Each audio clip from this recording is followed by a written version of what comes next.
Hey everyone, welcome back. If you're diving into the world of crypto, you know how exciting it is to manage your assets. Today, we're tackling a common task: sending Shiba Inu, SHIB, from Bitrue to your Coinbase wallet. This process is straightforward, but it's crucial to double-check everything to avoid any mishaps. Whether you're a beginner or just need a quick refresh, I'll walk you through it step by step. Let's jump right in. First things first, make sure you have accounts set up on both Bitrue and Coinbase Wallet. Open the Bitrue app or website and log in securely. Once you're in, navigate to your wallet section. Here, you'll see a list of your assets. Find Shiba Inu in that list and select it. This will show you your SHIB balance and give you options for transactions. Next, switch over to your Coinbase wallet.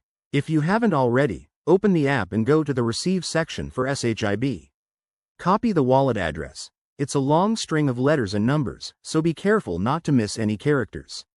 Pro tip: always verify that you're copying the correct network, like Ethereum for SHIB, to prevent errors. Now, head back to Bitrue. In the Shiba Inu section, look for the Withdraw or Send button and click it. Paste the Coinbase wallet address into the recipient field.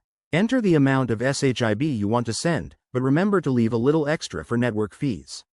Review all the details carefully, double-check the address and amount to avoid sending to the wrong place. Once everything looks good, hit Confirm. You'll likely need to approve this through two-factor authentication for security.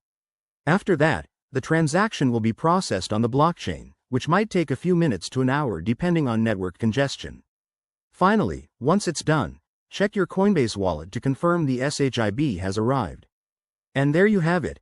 That's how you transfer Shiba Inu from Bitrue to Coinbase Wallet in 2025. Always stay safe in crypto by using hardware wallets for long-term storage and keeping an eye on fees. If this video helped you, smash that like button and subscribe for more tutorials. Thanks for watching, and I'll see you in the next one.